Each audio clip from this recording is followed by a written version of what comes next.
Testing, testing, 1, 2, 3. Testing, testing, 1, 2, 3. Testing, testing. Testing, 1, 2, 3. Testing. Okay? Can I get the podium on quick? Sure. I'll turn this one off.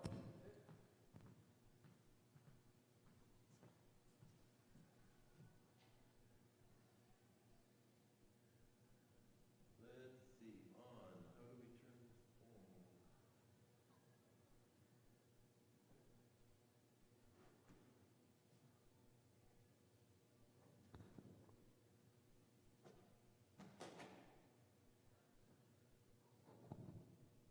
Hello? Testing. Oh, it's on. Testing. Testing. 1, 2, 3. Testing about here. 1, 2, 3. Testing like this. 1, 2, 3. Testing. Testing. Testing. 1, 2, 3. Testing. 1, 2, 3. I think that's good. Good. I can hear you in the back. Good.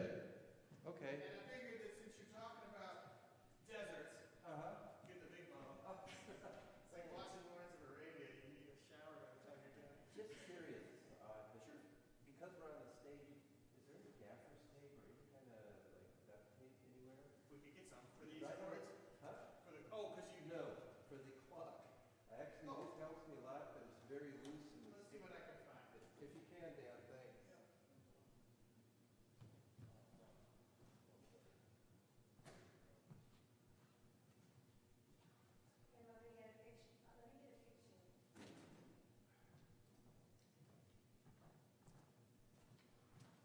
This clock really helps me keep not, No, I know. This is actually a microphone too. even keep across.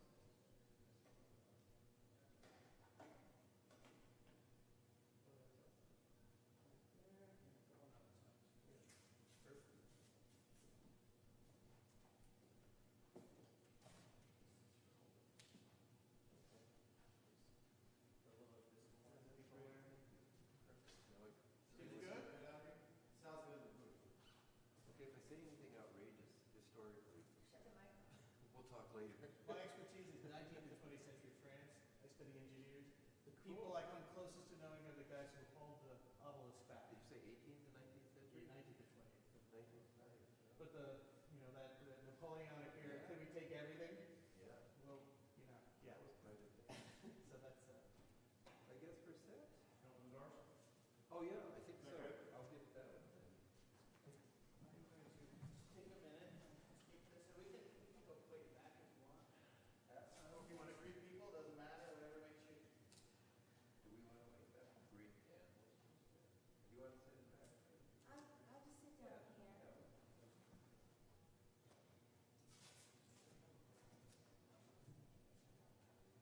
You should ask the photographer if he takes a still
evening, everyone.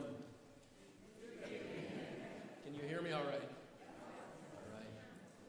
Well, welcome to beautiful Ann Nicole Nelson Hall. My name is Steve Shirley, and I have the great privilege of serving as president here at Minot State University. Welcome to a really special evening that we have here tonight to hear from Dr. Mark Lehner. Before we get into the formal introduction and into Dr. Lehner's talk, I just want to be sure to just call your attention. You all received a postcard as you walked in, and events like this don't happen with a lot of partners and a lot of friends. And so, as you note, all the various groups and individuals that were involved in making not just tonight, but really this whole week happen. Dr. Lehner's been in town all week and done a number of presentations and programs with area school children and students here in the Minot Public School District. And obviously, Minot State University and Minot Public School System have a fantastic relationship, and I think that was exemplified this week. So, really nice event, and we're very fortunate to have Dr. Lehner in town all week and interacting with a lot of the youth in our community, as well as tonight's public forum. So, thanks again to all of the sponsors listed on that card that have made it happen. Thank you to all of you for showing up tonight. Without an audience and without a nice crowd, these kinds of events don't happen and they're not possible. So it's really heartening to see a nice full crowd here tonight to hear from Dr. Lehner. I do want to mention that Dr. Lehner, following his talk this evening, is going to be available out in the lobby. You may have seen his book for sale out there, and he's going to be available out there and do a book signing. And so I would encourage you to stick around for that as well and get a chance to maybe pick up his book and get an autograph and say hello and visit a little bit with Mark. So with that, I will go ahead and introduce our speaker. Dr. Mark Lehner is Director and President of Ancient Egypt Research Associates, an American nonprofit organization also registered with the Egyptian government. Dr. Lehner has carried out archaeological research in Egypt for over 30 years. He has mapped and excavated at the Great Sphinx and pyramids in Giza. His organization sponsors the Giza Plateau Mapping Project, which conducts annual excavations of Old Kingdom settlements near the Sphinx and pyramids with an interdisciplinary and international team of archaeologists, geochronologists, botanists, and faunal specialists. From 1990 to 1995, Dr. Lehner was assistant professor of Egyptian archaeology at the University of Chicago. He is now a research associate at the Oriental Institute of the University of Chicago. Dr. Lehner was born and raised right here in Minot and began his college education right here on these hallowed grounds at Minot State University. All right.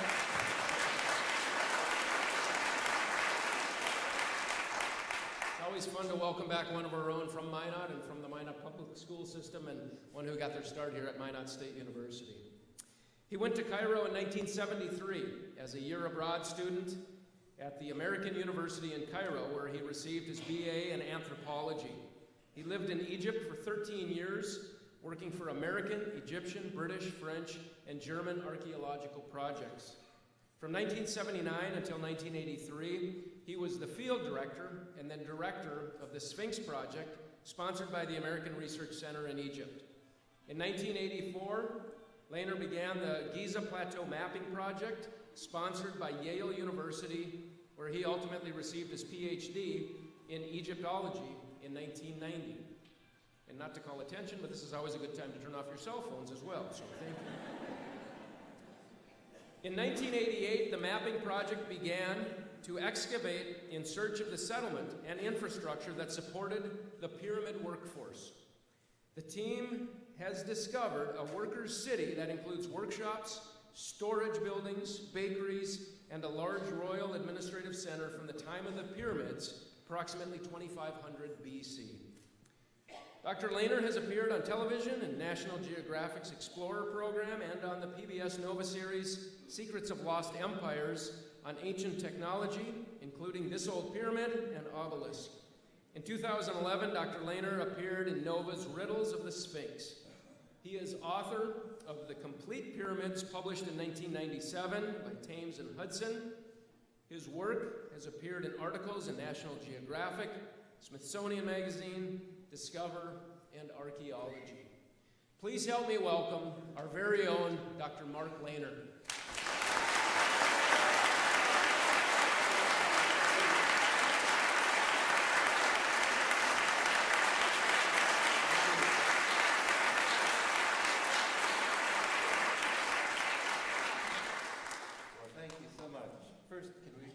Can you hear me? Is the mic working? Yeah, okay. Yes? A little louder? Tanner? I have your name. So, good. Well, it's great to be here. It's very satisfying to have such a full audience because it's a big honor for me always to come back to Minot. And it was a big honor to speak to Minot High School, both campuses, because this is where I got my start. The last time I performed on this stage was right over there in Macbeth, and I still remember my line. What is your gracious pleasure? That was it.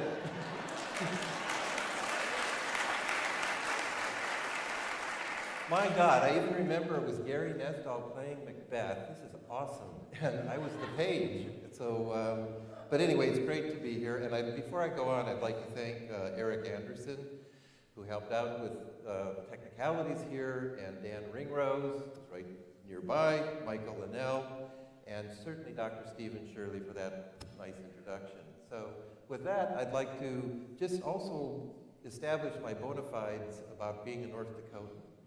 So I am a true North Dakotan. My grandfather on my mother's side and my grandmother on my mother's side homesteaded. They broke sod out near Des Lacs.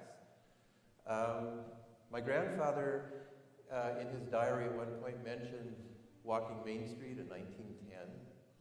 I was born in Fargo, St. Luke's Hospital. I went to grade school in Jamestown, went to high school, which is a bit problematic, in Minot.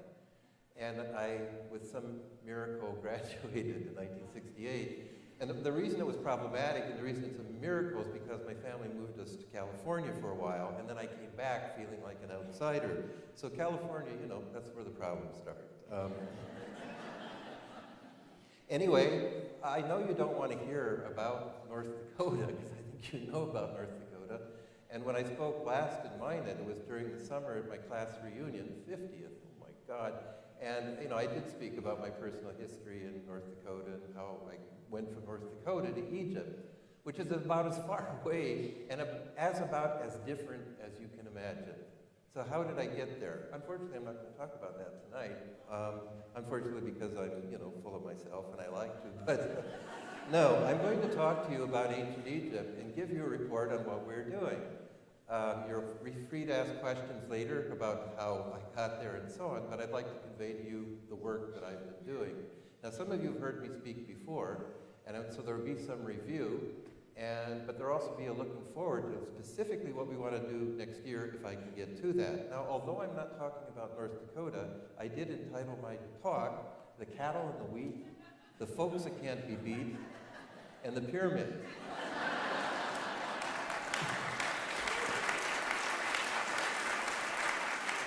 Okay, I know that everybody laughing with recognition is the older crowd.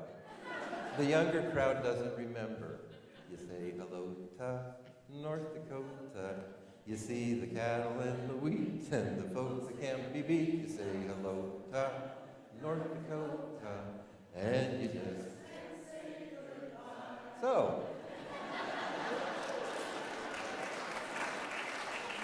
that is my topic for no reason that has to do with North Dakota. It is specifically germane to what I'm going to tell you about. But I do want to get in some thanks for all the people who made my research possible over the last 30 years. Some of them are very well-known figures. I'm going to have to point with my cursor, but David Koch, I think you know of him. And there's just so many to list. And without these people, it wouldn't have been possible. We've had a really good run as an independent organization after I left by choice a tenure track job at the University of Chicago, where I'm still very honored to be affiliated. But special thanks for being here, of course, to Minot State University. And the motto is so great: be seen, be heard, be inspired. And I'd also like to special thanks to Paula Simonson, who made all this possible.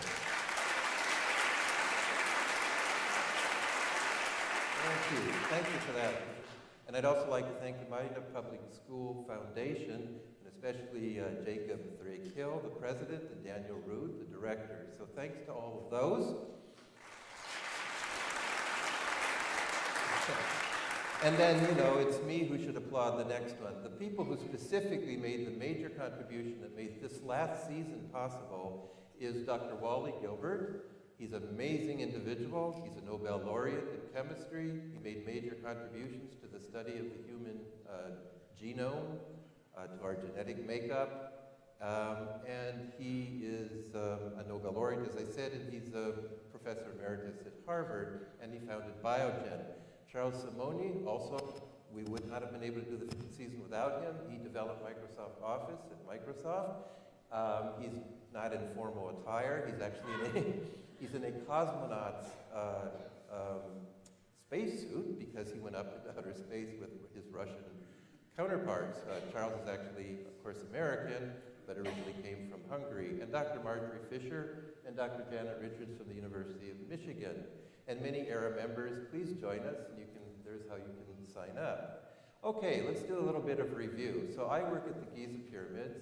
As Dr. Shirley said, they date to about 2,500 BC, and this is a very crude model just to introduce you that the three kings are called in Egyptian Khufu, Khafre, Menkaure. The Greeks called them Cheops, Khephren, and Mykerinos. The pyramids all had these temples at the eastern base and long causeways going down to the level of the Nile Valley. And here, if you can see my cursor, is the Sphinx, sits at the base of the causeway of the second pyramid. These temples are a little bit like Shinto shrines in Japan, where I went. They seem very similar in function. They're where the kings were worshipped as gods, as ancestral kind of deities in the afterlife, long after they had died. In those valley temples, there's an upper temple and a lower temple. The causeways are a little bit like the tunnel you take from an airplane, into the terminal. But in these temples, specifically in the temple of the second pyramid and the temple of the third pyramid, number 4, they found in previous centuries, in the 1800s actually, and the early 1900s, these marvelous statues. And this is to say that, these sublime statues of the Giza pyramid builder pharaohs convey their power and the skill of the artisans. So it's not like we didn't know anything before my research started 50 years ago, because prior to that, there had been 200 years of research in finding such fabulous things. On the left, you have Khafre with the Horus falcon, folding its wings around Khafre's scarf, folded in the way that only kings can fold their scarves. And Horus, the falcon that soars above everything, is actually the hieroglyph and the symbol, the totem of kingship. Every king was an incarnation of Horus, from Khafre all the way down to Tutankhamun and Alexander the Great. On the right, we have Menkaure, the builder of the third pyramid, with a goddess to the right of one of the nomes. Egypt was divided into 42 nomes. They were like our states, and they had these big ceremonies where all the deities of all the nomes would come together to reaffirm the pharaoh's power. It's a little bit like a presidential nomination convention. North Carolina votes yes for Menkaure. And then to the left is the mother goddess, the divine mother, probably his queen in the guise of the mother goddess who bears the king. We knew a great deal from the excavations in the first part of the 20th century, the early 1900s especially. They found this fabulous boat of Khufu. It bespeaks to the sophistication, the engineering, the capabilities of this culture 2,500 BC. So 4,500 years ago. Over there, you see how the pyramids are marvelously aligned. Clearly, they were very good surveyors in their own way. And to above the Great Pyramid there, you have the Western Cemetery. Below, to the east, you have the Eastern Cemetery of mastaba tombs. Mastaba is the Arabic word for bench, because these tombs look like gigantic benches, kind of the size, actually bigger than a duplex.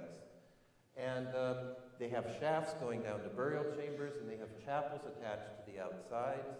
You also have pyramids now in ruins for the queens. And from the tombs, excavated in large part by an American named George Reisner from the Museum of Fine Arts at Harvard University, Boston, both institutions. You have all kinds of information, and even you have, like, portraiture. This is Ankaf from his tomb. We know it's him, we know it's his tomb because of the hieroglyphic text, which since 1820, when Champollion deciphered them, we can read. We can read their text. He was the overseer of the port authority of Khufu. He was a vizier, overseer of all the king's works.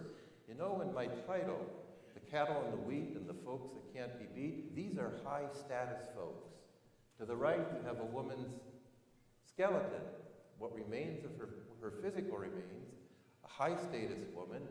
George Reisner excavated this burial and sarcophagus, and thanks to his meticulous recording in the years 1920s, early 1930s, where they recorded every bead in its location, 60 years later, one of the curators at the Museum of Fine Arts in Boston could recompose this knitted dress in which she was buried.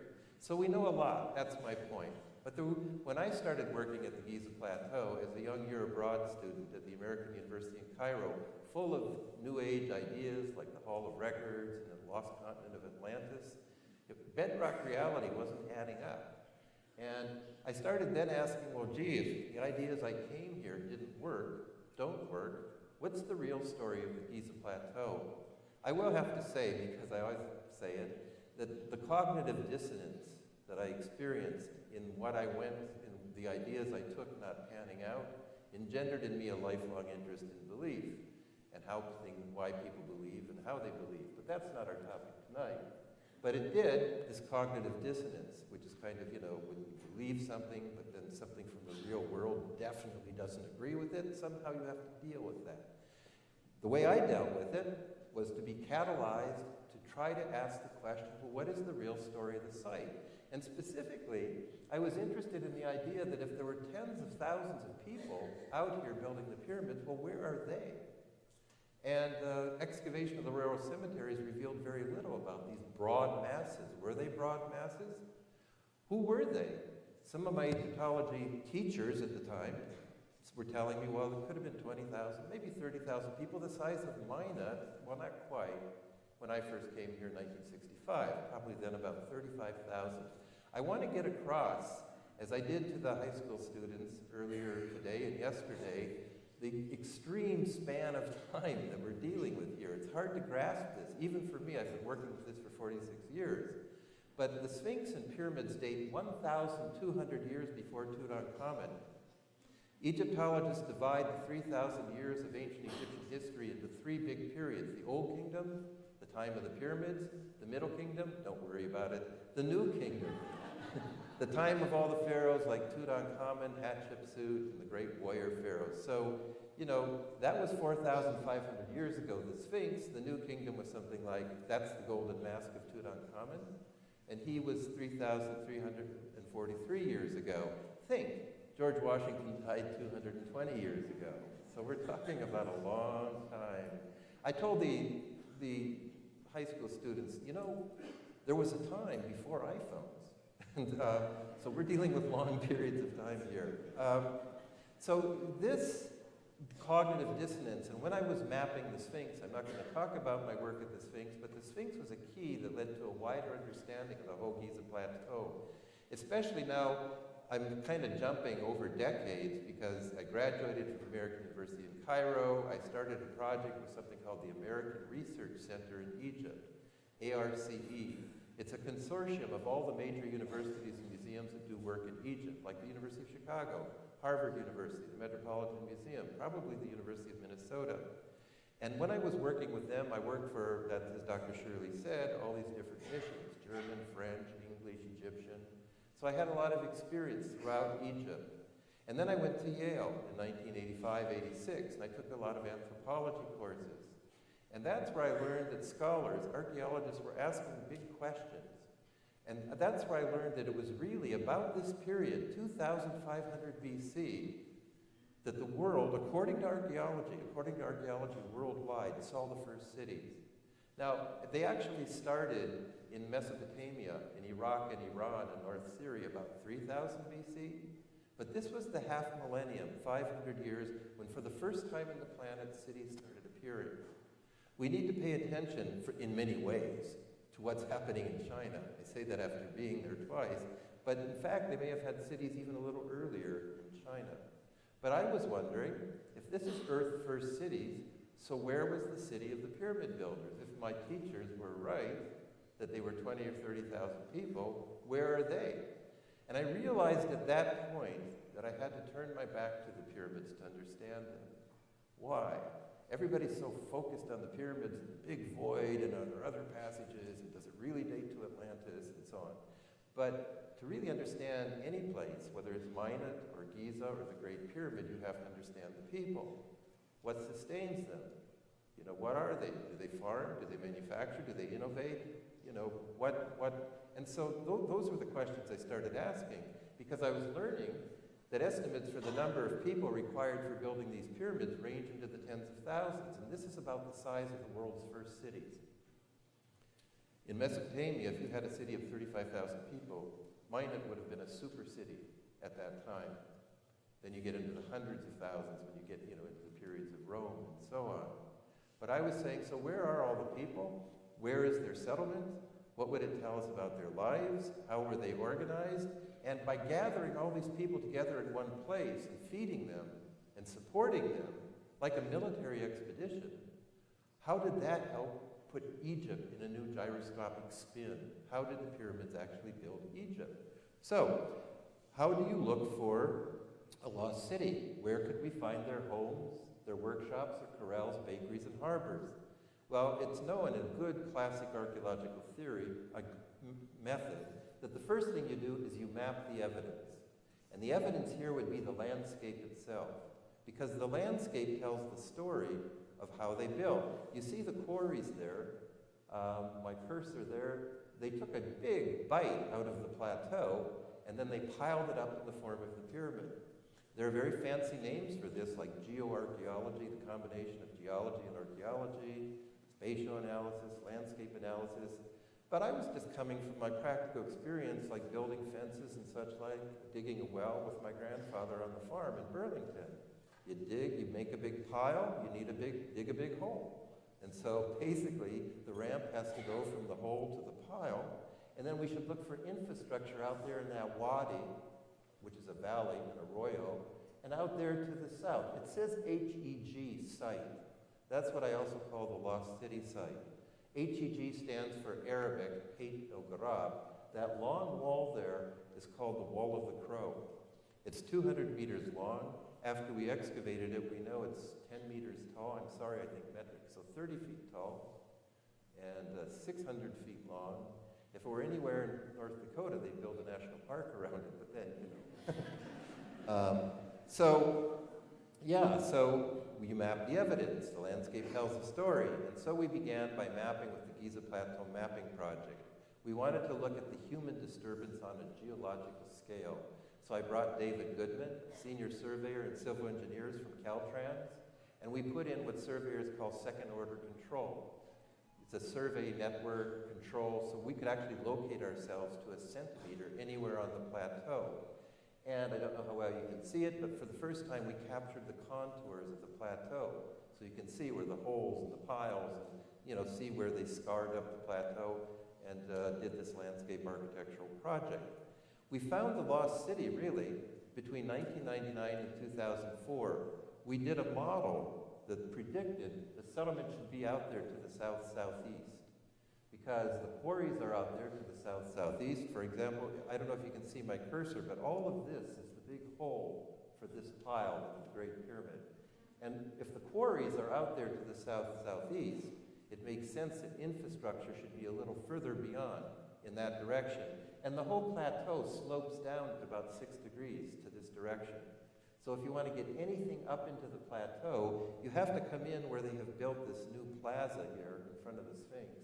And right there, in fact, where the modern road goes up, because the whole plateau dips down there.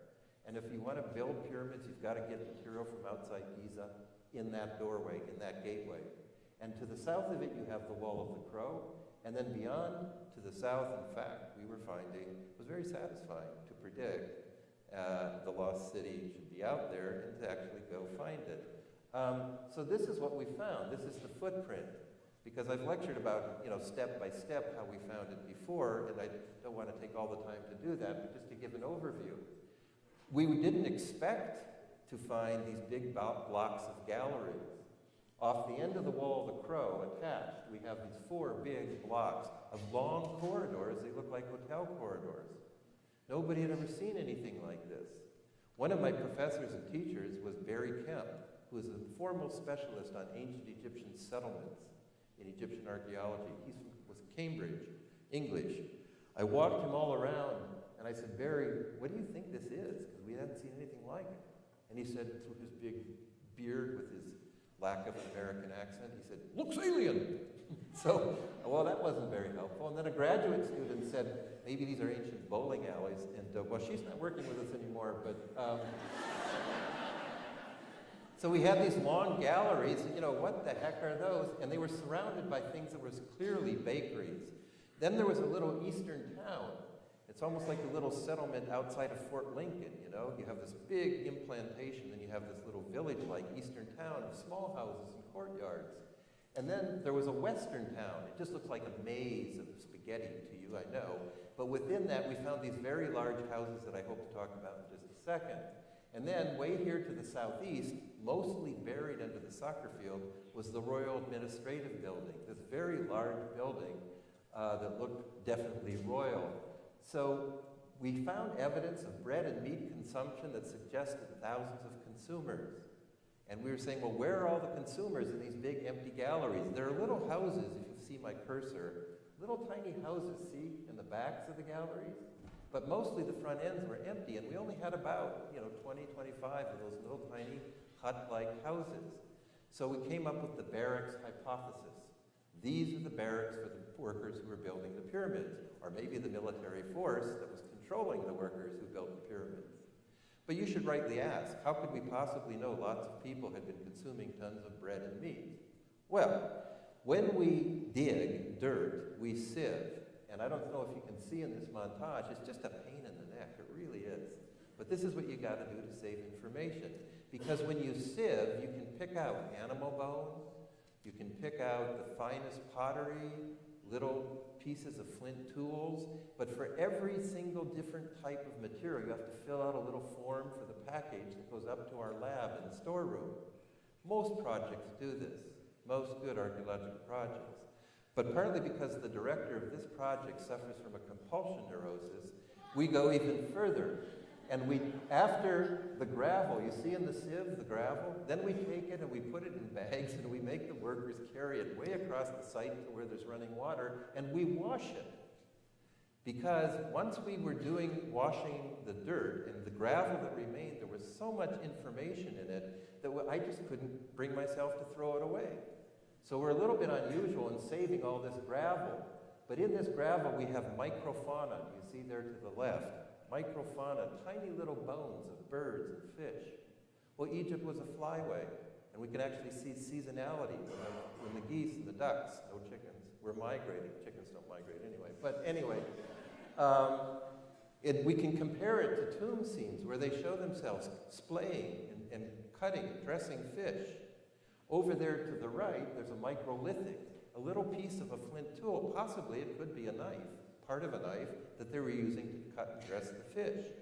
But then, when I tell my Egyptology colleagues about this, they kind of glaze over and they get bored because they're all into text. They love text. But then I say, you know what? We're also from the wet sieve, as we call it, the wet sieve, getting these hieroglyphs impressed on pieces of very hard clay.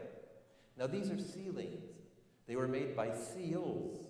Seals, not the animal or the Navy SEALs. No, the seals that you seal something with these little cylinders engraved with hieroglyphs, and then when you roll it on the clay, it leaves an impression. And they would secure string locks on bags, boxes, jars, and doors with these clay seals, and that seal should only be broken by the owner of the seal itself. So it was a way that they controlled and the way they carried out administration. Now, look, if you need another explanation still, just think Game of Thrones. Every time a raven comes from King's Landing, it's, and brings, the parchment, it's sealed. And you know, when Jon Snow breaks the seal, these little fragments are falling all over for future archaeologists. And of course, the message is that Cersei says he should bend the knee. But the point is that a lot of what we do in our archaeology takes place in the lab. And that's where a lot of our discoveries are made, as I hope to show you. Here's Richard Redding from the University of Michigan and also an ERA board member. Look at all that bone on the table in front of him. That's all ancient bone. He has something like a career studying, 50-year career like mine, as long, studying ancient animal bone. So I'm telling you, we take cattle and wheat very seriously. The cattle, when Richard looks at the animal bone, now we've been working for 30 years. We have big data. We have, with our compulsion neuroses, saved every scrap of animal bone. And when Richard looks at it, if he's got enough of it and the right parts, he can tell, is it sheep, cattle, goat, pig, what kind of fish, what kind of bird. And he can also age and sex it if he's got enough, like a pelvis, say, of a bovine. Some of you 4-H'ers probably know this. You can tell if it's male or female, growth patterns in the teeth, and so on. You can age it. And he's getting this pattern that they're eating lots and lots of cattle, young cattle, mostly male when he can sex it, under 18 months. So they're harvesting their herds, not taking the females, of course, and to provision who's ever living in these galleries with a very high protein diet. We also have bakeries by the dozens, as I indicated on the map. It's we know that in the Old Kingdom, 4,500 years ago, they baked bread in these big bell-shaped pots. But they weren't that big. The pyramid builders are intensifying production. They're trying to create like the world's first Wonder Bread factories to feed, apparently, a lot of people. We can actually take the bread pots and the vats in the corner and all these different structures, and we can compare it to the tomb scenes. We know that they show over and over again where they're putting the pots in the ground, pouring in the dough. So it must have been a biscuit or a pancake-like batter. And yet it's rising in front of the woman who's pouring. You see how it's rising and kissing the dome, as they said about bread baked in pots in England in the last century. They called it kissing the dome. And then here's a woman who's stoking a fire underneath a big pile of bread pots, probably to preheat them as covers, because each of these big, heavy pots amounted to a Williams-Sonoma bread baking machine. It was not pleasant. They mixed the dough in the corner. There's the egg carton depressions, you know, for actually, it's like a luau. It's like open-air barbecue baking. And we found dozens and dozens of these bakeries. They are intensifying production. That's why we had this problem. That's why we have this hypothesis to answer the problem. Barracks for lots of people rotating in and out. We take seriously the cattle and the wheat, because when we float ashy material, the carbonized remains of grains and weeds and all kinds of plants float to the top if they're not pulverized. And I swear to God, with the patience of Job, our paleobotanists herd out little rachis fragments, little bits of barley, little bits of wheat, and they can tell, is it Triticum estivum, our bread wheat, or is it Triticum dacacum, emmer, which we really don't grow much anymore, except for certain purposes. Probably at NDSU, they still grow emmer for experimental purposes. Emmer is a very low gluten wheat, and we wonder about these bread pots and these loaves. They must have been huge German rye bread-like heavy loaves to feed masses. So we get lots of information from this gravel, and we do think very carefully about the cattle and the wheat. I just want to get across, because it's very important to us, that for 13 years, actually the slide is old, it's now 17 years, we've been teaching this scientific kind of archaeology to young Egyptian archaeologists who work for the Ministry of Antiquities, or the Supreme Council of Antiquities. The motto of our field school is, we are not looking for things, we are looking for information. Now that may be new to you, that this is the kind of thing we do when we're not running away from giant crashing boulders, fighting Nazis and giant snakes. We kind of do this kind of stuff. And we are kind of an expedition that, I'm sorry, that gets a little unhappy when we find something really nice, because we like information. But the ERA field schools, I think, have done us a tremendous amount of good, us being ERA, and I really think you, too, because we have now trained more than 350, going on 400 young archaeologists working for the Ministry of Antiquities. We empower them. They work side by side. We don't make work special for them. No, they work on our research agenda. We have a beginner's field school, advanced field school, where they come back and they can concentrate under Richard in studying animal bone. And we teach critical thinking. You know, the answer is not with a big professor, nor is the answer with a post-middle-aged man wearing a fedora, like this guy. I don't know if you recognize, but you know. Yeah, so today in the high school and yesterday at Central, that both times they played the Indiana Jones theme music before I got up to speak, which was, yeah, it was an honor, but you know, really, what is an archaeologist and what does an archaeologist do? I'm very proud that although my dermatologist says I should keep myself shaded, and so I have worn a fedora, that an archaeologist doesn't have to wear one, or dress like that, or be a man. And in fact, here's our best teacher of archaeological photography, Amala Weda. One of the best archaeologists I've ever worked with is Hanan Mahmoud, who took our field schools, and now she's gone to Bahrain and elsewhere in the world, even to Britain, and worked all over Egypt and trained many other archaeologists herself. So I just wanted to get that point across. Now, we knew there had been many consumers, but we still have these long empty galleries, right? So we excavated one entirely and we tried it out. We got 40 people to lay out there, and it was interesting, just about 40 could fit on the two sides of the galleries. We know that the holes in that low wall supported columns of wood that were about, about a foot in diameter, so not real sturdy columns. And there were actually bed platforms where they could stretch out and sleep. We were finding, we think, the footprint of labor organization.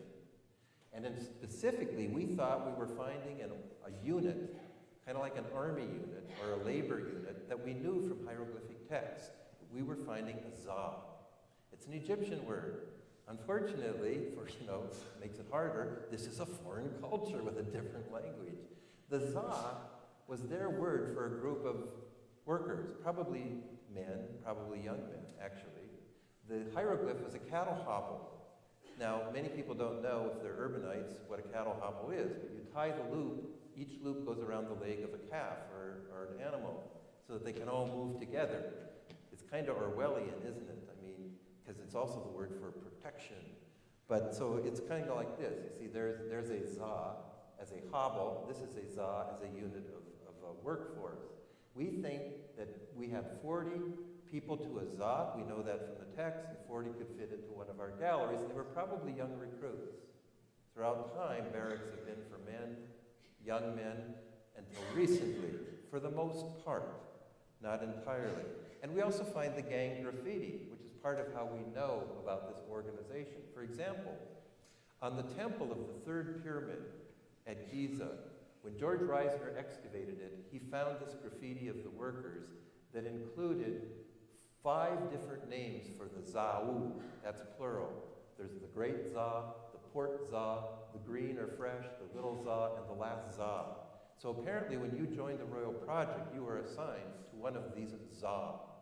And you worked for a period, and apparently you then rotated out and went back to your village.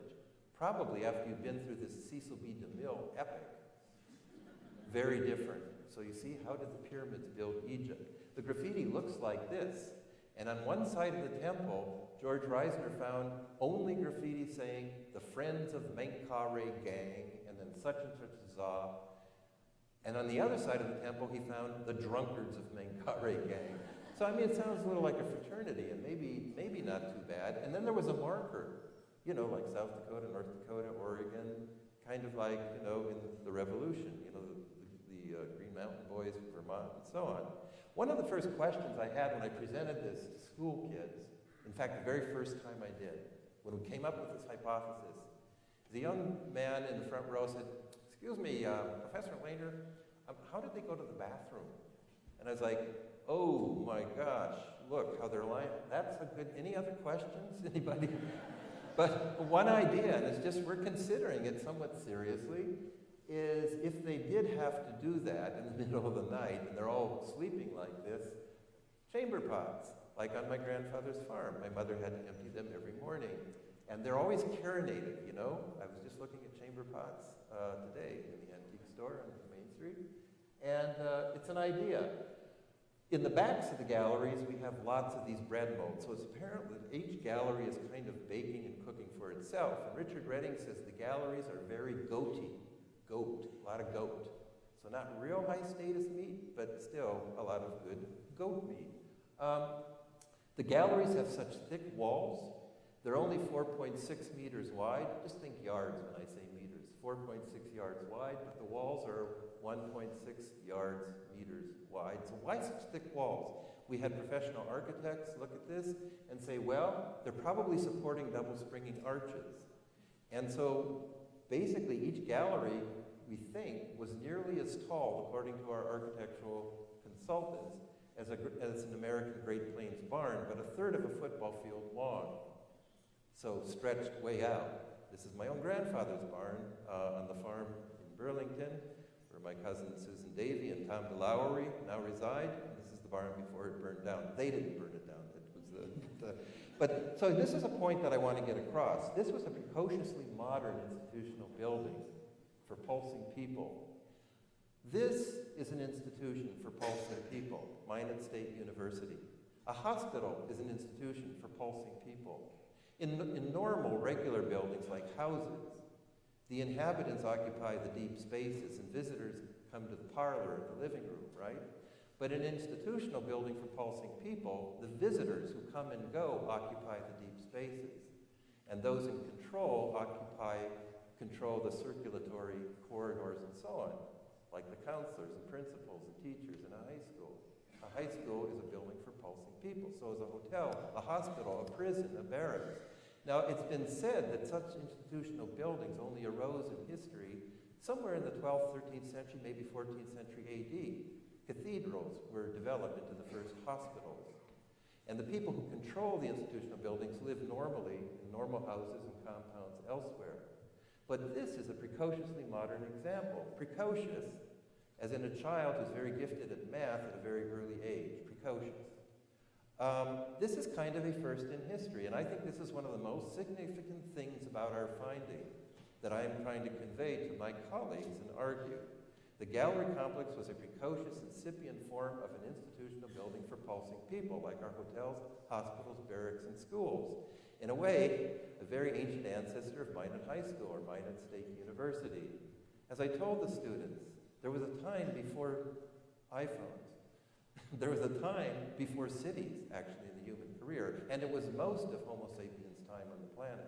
And there was a time before such buildings would kind of come in with cities or proto-cities. Now, just as the city was ancestral to Minot, just as this lost city in a way is ancestral to Minot or any city, Amsterdam, New York, or whatever, so we're finding these early forms of organization, these early structures, these early institutions for building the colossal pyramids of Giza.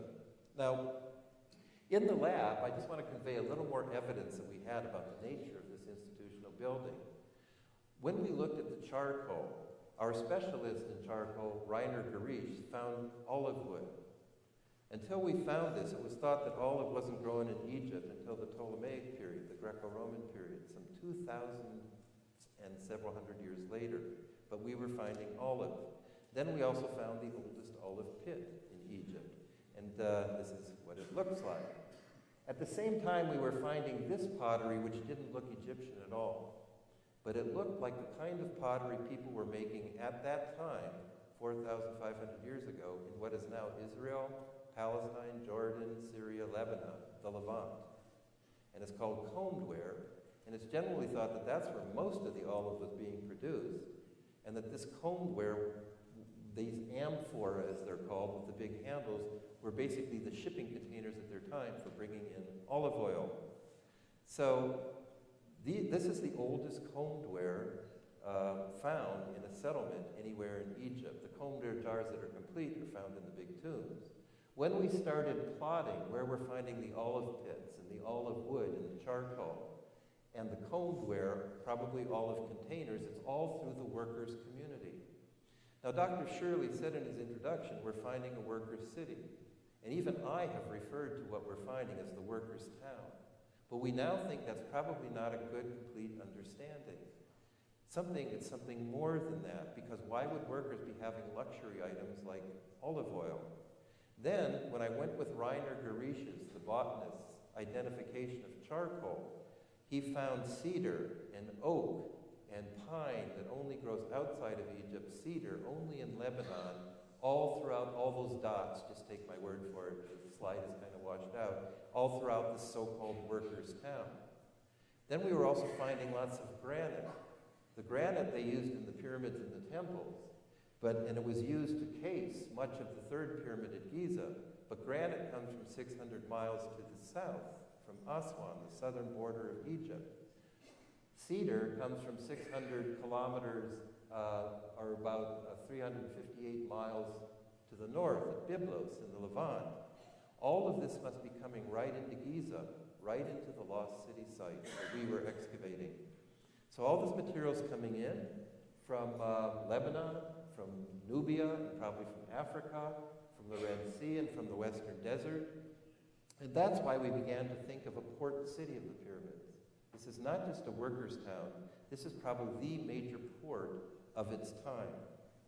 And north of the Wall of the Crow, where I said the plateau slopes down very low and says to you, if you want to come up to the Giza Plateau, you come in here. Between the Wall of the Crow and the Sphinx, that was the delivery area. We thought out there must have been a massive harbor infrastructure with scenes like Sakhare's fleet. This is from a different pyramid. The relief scenes in the Pyramid Temple of Sakhare and this causeway show a returning expedition of these different kinds of barges and the young sailors, the crew, coming in. And it's interesting that the labels of the gangs are the same as the gang names that we find on the stones. And in fact, the exertion of dragging a big heavy stone and of pulling or punting a boat is very similar. So this is the track we were on. And we started thinking, this is not just a workers' town. You should look at this like the Brooklyn dockyards. This is flanking the major port of its time. So we were also wondering, well, do we find anything else like this in Egypt? You know, like Barry Kemp said, it looks alien. Well, this is something I want to share with you because it's not my discovery, but I think it's one of the most important discoveries in my whole 50-year career. We found parallels. Our French colleagues found parallels to this gallery complex. They started finding a similar pattern at a site called Wadi, which means valley, Wadi al-Jarf on the Red Sea coast. It was cruder, it was made out of broken stone and such like. Again, you have these big galleries, and they have reasons to believe, my friend Pierre Tallet, who's right here, the director of the mission, that these two were barracks. There's where you see Ain Sukhna is a port from the Old Kingdom. Wadi al-Jarf, the site of this discovery, is down there. Memphis is about where the pyramids are. So this discovery of Wadi al-Jarf had huge ramifications for our research at Giza. In Wadi al-Jarf, they found carved into the mountain, they look like these dark gray lines, these galleries for storing the parts of boats. When they went on these expeditions, they would take the parts, they would take the boats apart, carry the parts to the Red Sea from the Nile Valley, put the ships together, sail to Sinai to get copper, come back, take the boats apart, and store them in these parking garages. They look a little bit like the parking garages for Amtrak trains. Well, in the plugging of those parking garages, Pierre Tallet made an incredible discovery. Not only did he have other gang names of Khufu, but he also had evidence of how they plugged the whole thing up at the end of Khufu's reign. There was no doubt it was Khufu, the builder of the Great Pyramid. But between two of the plugging blocks, right there where that red dot is, he found papyri. Now, everything I've been talking to you about in the terms of how we do archaeology, it's all inference. It's all like a detective coming in and mapping all the evidence in a crime scene and then trying to reconstruct by inference what happened. But when you have texts, if you can read them, they speak to you directly. And that's what we now had. We had the Journal of Merer. We actually, Pierre Tallet, he's become a friend, papyri 50 centimeters, half a meter, half a yard long, recording a man in charge of a group of boatmen who were bringing stones for building the Great Pyramid. Why were they found on the Red Sea coast? Because apparently these these groups of men, would carry their archive around with them, their file cabinets. And they had gigs, they had different jobs. For a good stretch of time, Merer's job was to deliver stone to build Khufu's pyramid. But then later we know from the papyri he was sent with his to the delta to build a dock. Then he was sent over to Wadi el-Jurf. So it's an amazing find, and the papyri that were left at the end of Khufu's reign when Merer stopped that job were all about building the Great Pyramid. It has all kinds of matches with what we've found on the ground. For example, I know that some of you can read hieroglyphic, but not all of you. Merer says again and again that the inspector, Merer, together with his you see the sign Za down there at the bottom, and they're doing various things, coming and going from the eastern quarries at Tura to Giza for building the Great Pyramid. But they're naming things, they're naming waterways, they're naming harbors. You know, like different berths in the Brooklyn dockyards have names or numbers. And all this information Pierre Tallet sent to me because at that very time, we were working on reconstructing the water transport infrastructure buried underneath the modern city based on quarries and things that had come, big structures that had come to light in building projects and digging foundations and so on. So he said, do you recognize any of these names at Giza, any of these waterways, any of these harbors? It's interesting, by the way, that Merer always includes, you see the hieroglyph down there with I've enlarged, you see, that's the Nome number 2 in northern Egypt. So Merer is always saying Merer together with his North Dakota. And that's a very important thing in terms of how they organize themselves and identify. It was a team-based, home-based fellowship.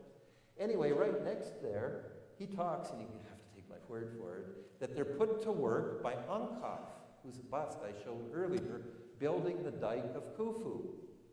Well, one of the things that came to light was probably this very dike of Khufu that I had the opportunity to record way back in the 1990s. It's a huge structure out there, and it gives us benchmarks and boundaries for these waterways. The very waterways that Merer is describing in these papyri. And I have to make a long story short, but basically we have reconstructed the best possible configuration of the harbors and waterways that came off a branch of the Nile to build the pyramids and then feed the valley temples of the pyramids. And the terms match the terms that we find in Merer's papyri. In fact, between Merer's papyri and what we've reconstructed, we can see how they use the 7-meter rise as a hydraulic lift for helping to build the pyramids. Think of what the flood was for Minot. How many feet was that? 7 meters is a 21-foot rise. You know how powerful such water can be. And that was the rise of the flood in the deep channel. So at low water, our water transport infrastructure would have looked something like that. And Merer, in his papyri, Pierre Tallet and I are sharing this information, actually talks about damming up what he calls the lake or the basin of Khufu, the harbor of Khufu, to build up a head of water at low water, and then this is how it would have looked at high water. So with this combination of our work and this amazing discovery of these papyri, we can actually get some kind of an understanding not only of the lost city, but the water transport infrastructure. Now very quickly, because we're running out of time, I'd just like to tell you that Pierre Tallet has published what I've talked about so far, but he's got another Papyrus D. Papyrus D is another logbook. It's another diary. This one is of Dedi, who seems to be Merer's boss. And Dedi talks about the palace of Khufu at Giza. And he also names the city of Giza as Ankh Khufu, which means Khufu lives, may Khufu live. Now, that's interesting because all of what Pierre Tallet has found and what Merer is writing about is from the time of Khufu. But everything we've found dates to the reign of Khafre and Menkaure, builders of the second and third Giza pyramids. Underneath all of this lies an older phase, an older arrangement. It's daunting, but it's true. And that's what we'd like to excavate to see if we can find the city and even that palace of Khufu that Merer and Dedi are talking to us about in their papyri. Now I have to go very quickly, but this is what we've been doing in the last 2 years and what we'll be doing next year. Up there, where it's just, you see where our city site is, up over the escarpment, KRO is Cromer, what we call the Cromer site. It's a huge dump. That dump is bigger than this auditorium. And maybe it's 2 or 3 of these auditoriums, and about this tall, this thick. And it's where they demolished this older phase and dumped the material over the escarpment. Cromer had ceilings of Khufu and Khafre, but none of Menkaure. We have ceilings of Menkaure and Khafre, but none of Khufu. So our hypothesis is that they took the site down and reorganized it under Khafre, and they dumped it onto Cromer's dump. In the last 2 years, we excavated this large trench across Cromer's site. The big squares are actually where Cromer excavated the city demolition dump. So he excavated for 5 years. We excavated one season the trench called 185. And we found that the first dumping actually does not come from the direction of our site. It comes from the west. So they're dumping like this. But in this amazing material, we found it must be from workers, maybe working, building on the pyramid of Khafre. We found baskets and bushels of bones from Cromer. And Richard Redding said, hey Mark, you know, something is really weird about these bones that we're finding in this city dump, or this builder's dump. And at that very season, these 2 students, Abdul Rauf and Mohammed Rauf and Mohammed Hussein, were studying animal bone under Richard. Well, Richard was finding the bones were trying to tell us a story. But being Egyptian, Mohammed Rauf and Mohammed Hussein knew instinctively what the story was. The story had to do with the fact that all the long bones we were finding had been broken off on the ends. Or where they hadn't been broken off, they had been drilled to extract the marrow. You could even see the cut marks. Why would somebody take the good meat-bearing part but break off all the ends? So I went, what we were getting was mostly the green parts of the legs of the sheep and the goat. And we were not finding the best meat-bearing parts. So I went to Mohammed, and I said, Mohammed Rauf, how would you explain this? And they said, oh, it's easy. Somebody's eating shorbet kawara. They're taking off the ends and they're making, shorbet is soup. Kawara is gelatin or collagen. It's what we would call knucklebone soup. If you actually Google knucklebone soup, you'll find that there's somewhat of a fad in it even here. It's considered that with nerve endings and collagen, knuckle bones and end bones are full of fat and protein, performance-enhancing proteins, good for sports teams and those who do hard labor. Now the higher later dumping came mostly from the west, so from this direction. And it looks like workers' fare, but the earlier dumping, the first dumping did come from the east, and in the Cromer dump, in this big municipal dump that's as deep as this auditorium. So when we excavated those lower layers, we found lots of high-status material. I'm only going to keep you a few more minutes, but I realize this is a lot, but I want to just get to the end and what we're going to be, how we will be finding Khufu's palace next season. We found painted plaster, and the painted plaster is like we see in very high-status tombs. These are high-status folks. We also found, like Cromer, in the lower phase, lots of ceilings with hieroglyphs giving titles of very high rank. Some of the highest-ranking titles in the government of the time, made with cylinder seals like that one. Unfortunately, we didn't find the gold cylinder seal. That's an example from the Museum of Fine Arts. But we found all kinds of ceilings with very high-ranking titles. Like this one, we compulsively fill out these forms for every one. And we found some of the same ceilings in the big houses in the western town. Now I've highlighted the big houses here in red.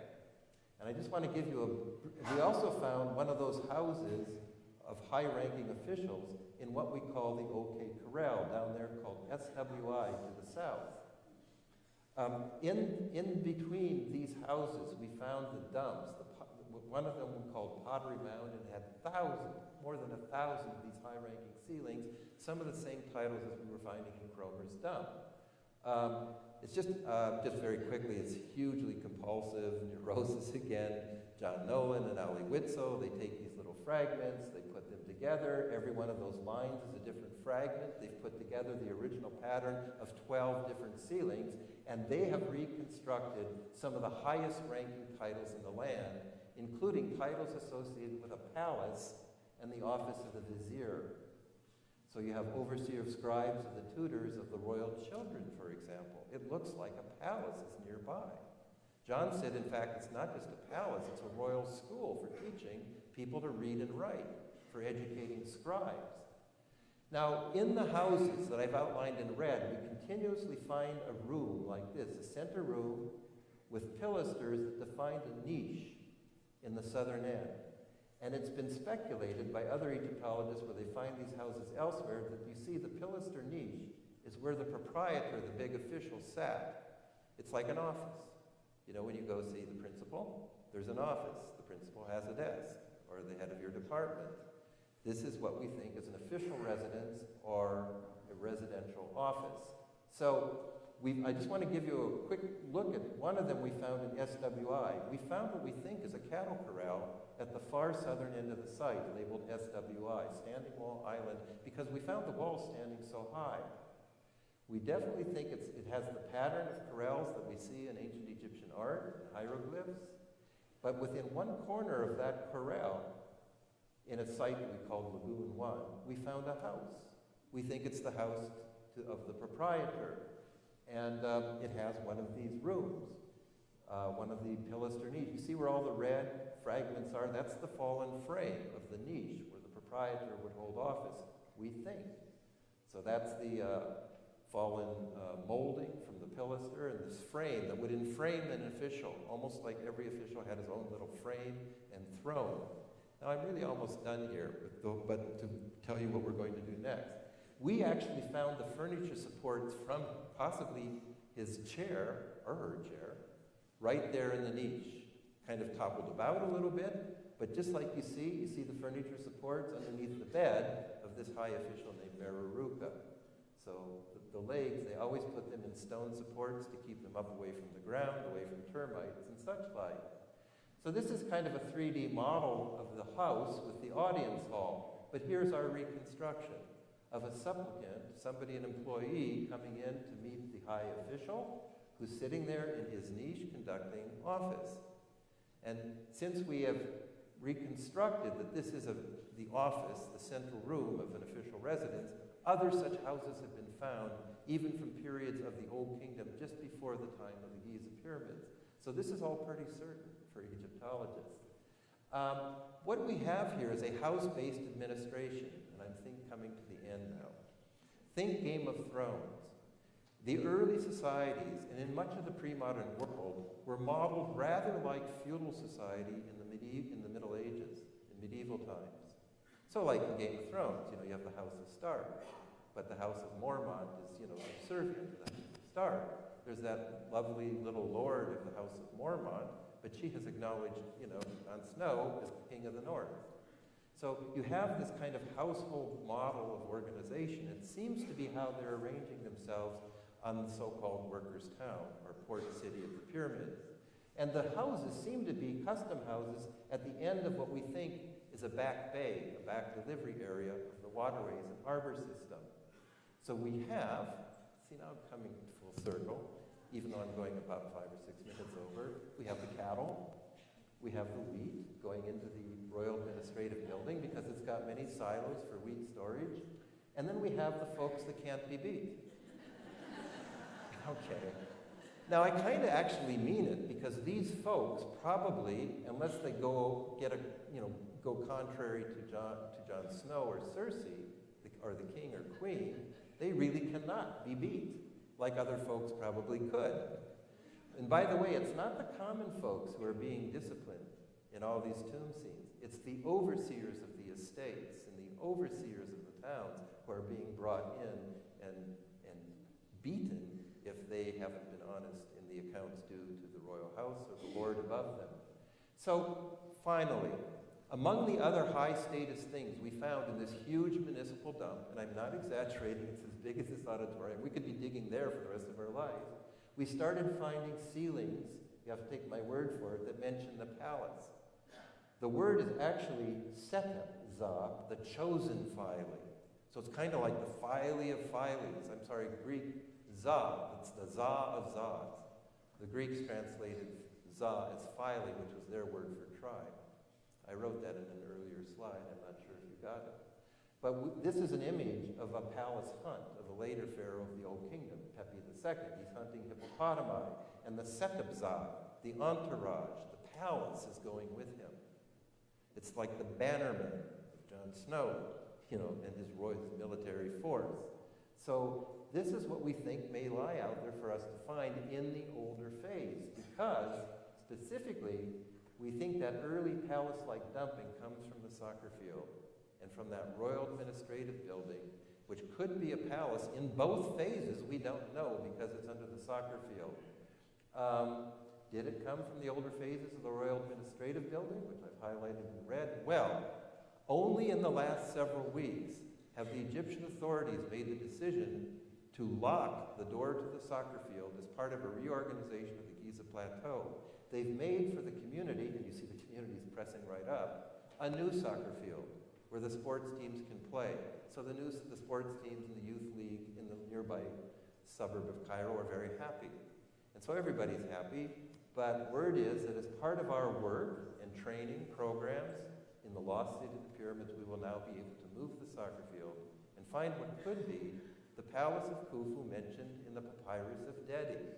It's just a confluence of different discoveries and evidence that is a wonderful opportunity. So we have our front loader standing by. You can see the Royal Administrative Building over there diving under the soccer field. And I just wanted to let you know how big it is. You all may not know the Amenhotep II palace, the Amenhotep III palace. He's kind of the most sumptuous king of the new kingdom. He's got a big palace that measured 50 by 125 meters. Geophysics tells us that the Royal Administrative Building under the soccer field is 45 by 150 meters. So it's definitely palace size. Over here I've put the White House, which is about exactly 100 Egyptian cubits wide. It's 51.2 meters, so it's a very big building. That's what we want to be doing next season. So, I hope I can come back and walk in the coulees. By the way, nobody outside of North Dakota knows what coulee means.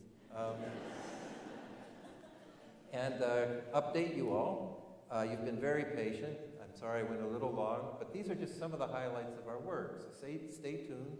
I'll come back and give a report for season 2020 as we lift some of the fog, shed new light on the subject. And real quick, thanks again to Minot State University, to the Minot Public School Foundation, and thank you, Paula. We couldn't have done it without you. So thank you all very much, and you've been a great audience. Thank you.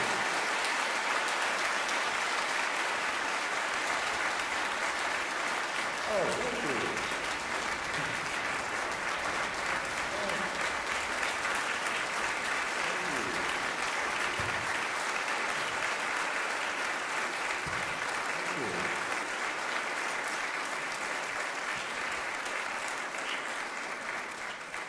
Thank you so much. That's really gratifying.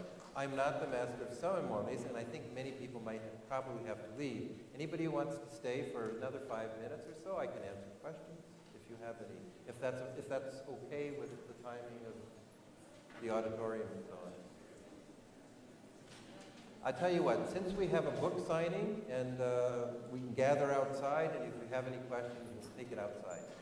All right, thank you.